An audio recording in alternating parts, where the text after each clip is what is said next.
Cordial saludo, tutora. En el curso de construcción de la lengua escrita, en la tarea 2, en la elaboración del quiz, en la tarea 2 vamos a presentar a mis compañeros. Amita Rocío Puerto Pidiachi, Eiji Solange Cárdenas Huertas, Mayra Camila Cruz Mojica, Catherine Smith Ares Londoño, Luz Estefany Tensa Rico.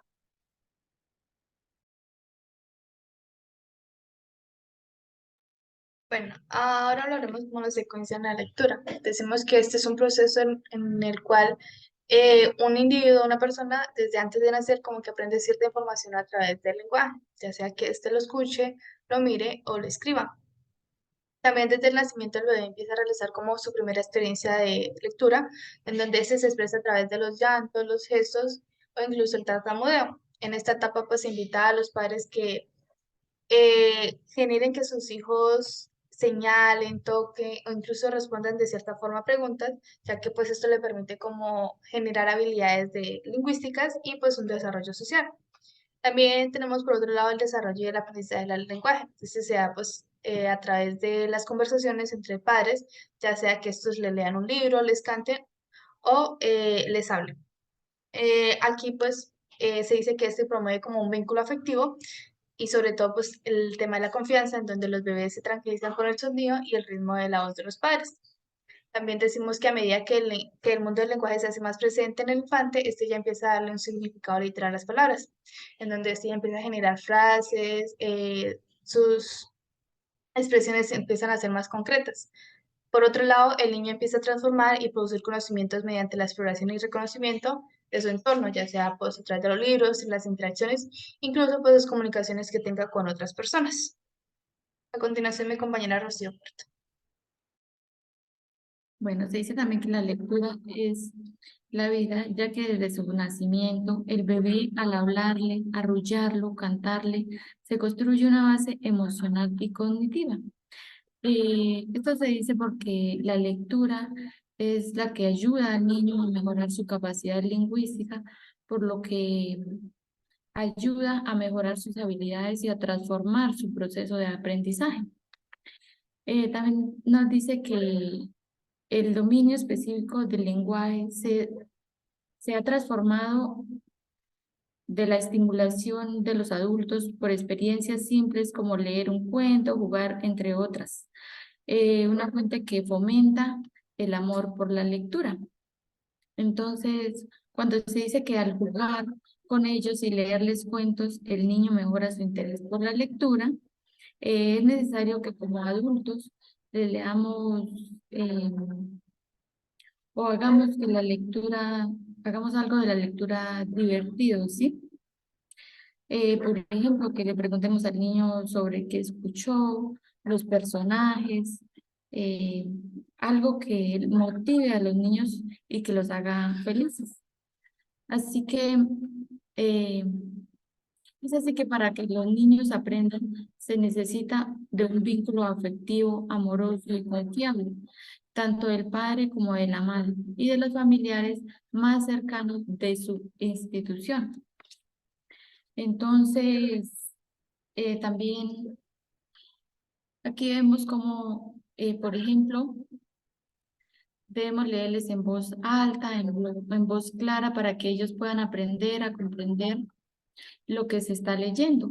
También se pueden buscar diferentes estrategias para que los niños hagan de la lectura un mundo divertido. Em, Cuando el niño o niña empieza a crecer, adquiere nuevas expectativas que hacen que estemos más atentos, nutriendo estas necesidades para que el educando pueda explorar y abrir su imaginación. Entonces, es para que los educandos se sientan seguros de sí mismos y aprendan a ser positivos, que desarrollen una imaginación que contribuya a su formación, a adquirir nuevas expectativas del mundo real, que logren captar todo tipo de información deletreada.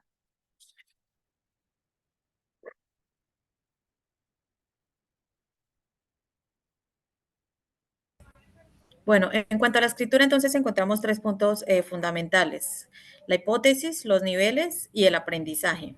Entonces encontramos que en la hipótesis, la interpretación de una producción escrita de un niño puede hacerse desde dos puntos de vista bien diferentes. Podemos observar la calidad del trazo, la orientación de las gráficas. ¿Cómo lo hacemos? Los aspectos figurativos del escrito son los aspectos sobre los cuales se ha centrado hasta ahora la atención de los psicólogos. Compañera Angie, ¿puedes darnos un ejemplo? Solange. Bueno, compañero, dice, sí, eso sí, no es de izquierda a derecha.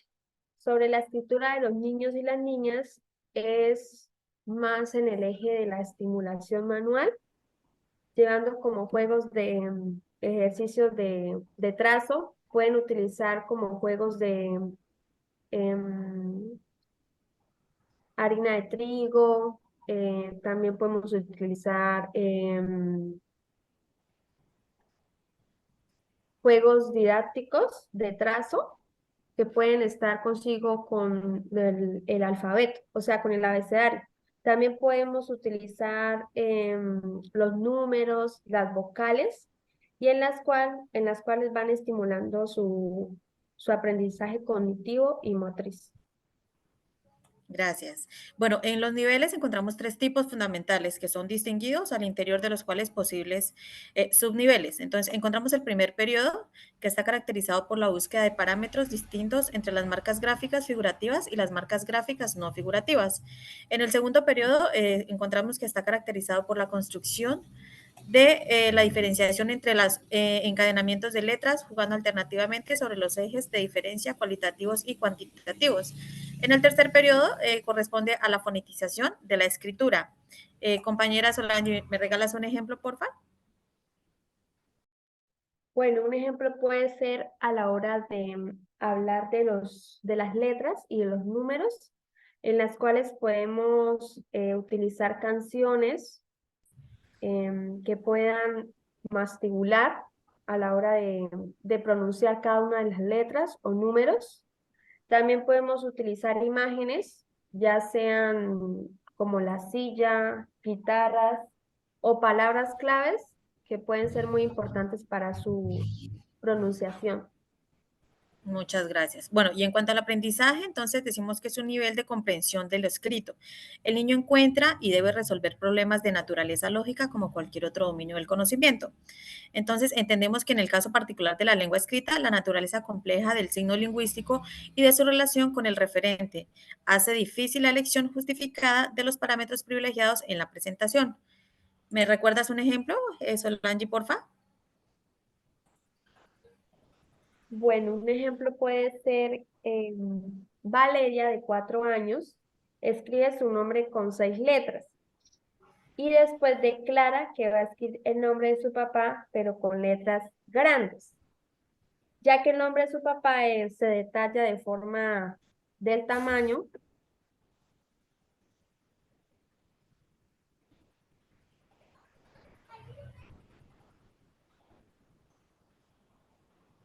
de su letra grande. Entonces, ella escribe las mismas 6 letras, pero en diferente orden y tamaño. Gracias. Bueno, a continuación vamos a hablar del cuadro comparativo que existe entre el método de enseñanza y el método de aprendizaje. Para esto es importante primero tener un concepto clave que se basa el método de enseñanza. Este consiste en un acto entre dos o más personas, una de las cuales sabe o es más conocedor de un conocimiento. En cambio, el método de aprendizaje consiste en el proceso a través del cual el niño adquiere habilidades y destrezas. Empecemos. El cuadro comparativo nos demuestra que el método de enseñanza permite enseñarles o contextualizar, analizar, relacionar, argumentar, convertir información en el conocimiento y desarrollarla mediante destrezas del pensamiento más allá de la memorización. En cambio, en el método del aprendizaje, el problema tiene varios caminos por su solución. El alumno desarrolla la destreza, el análisis y genera una solución. Por lo tanto, en el método de enseñanza podemos observar que en el niño se puede contextualizar, analizar este método, ya que se basa en relacionar, argumentar y convertir información en el conocimiento y para desarrollar destrezas y pensamientos más allá de la memorización.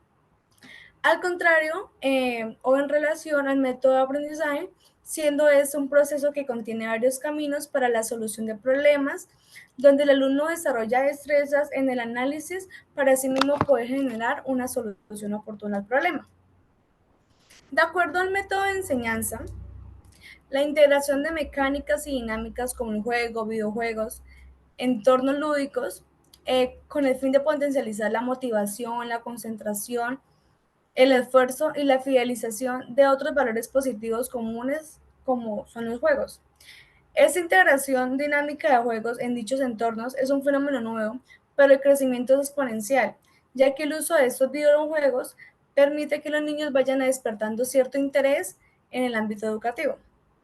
Mientras que en el método de aprendizaje se desarrollan nuevas tecnologías que han llevado a la educación se oriente más en ella, siendo esto una herramienta facilitadora en el aprendizaje y el apoyo colaborativo de los alumnos.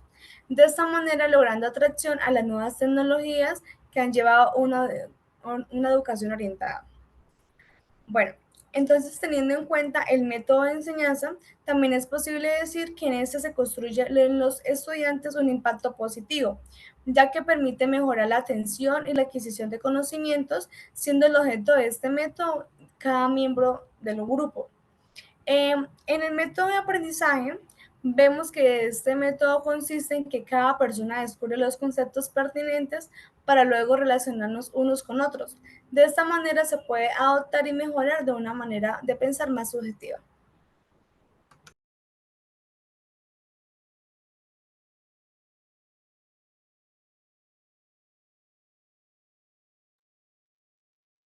Bueno, también miramos que el método de enseñanza, el material educativo es analizado por los estudiantes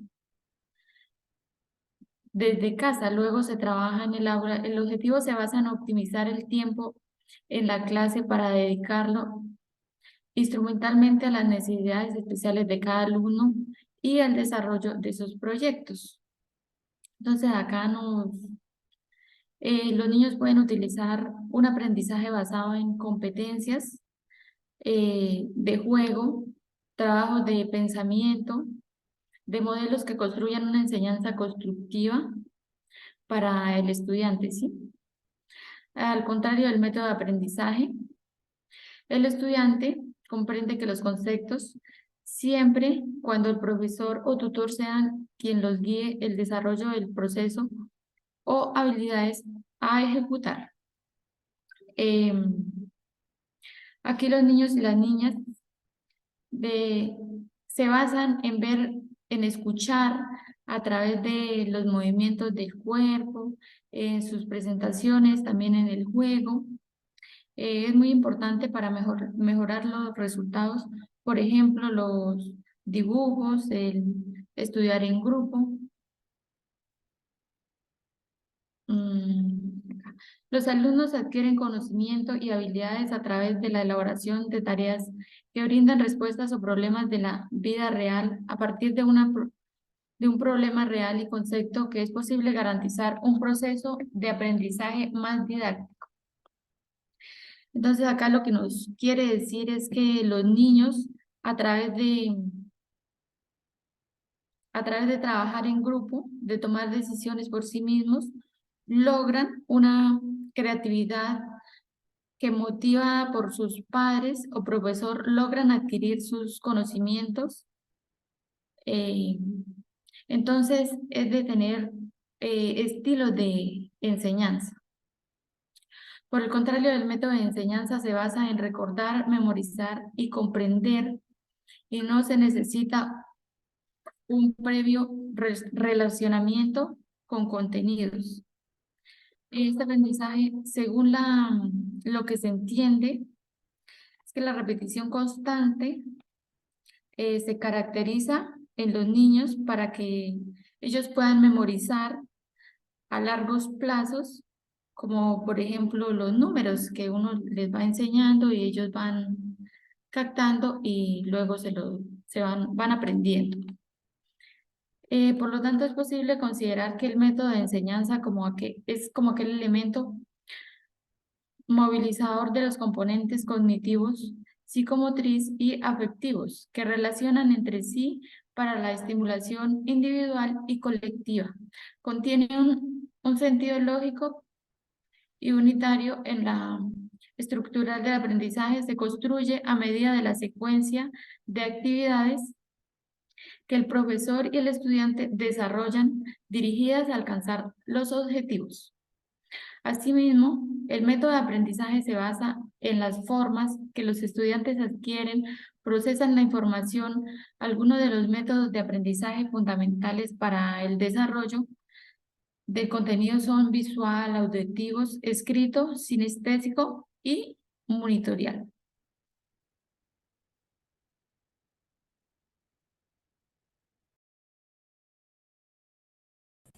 Bueno, entonces con esto damos cierre a la actividad sobre la construcción de la lengua.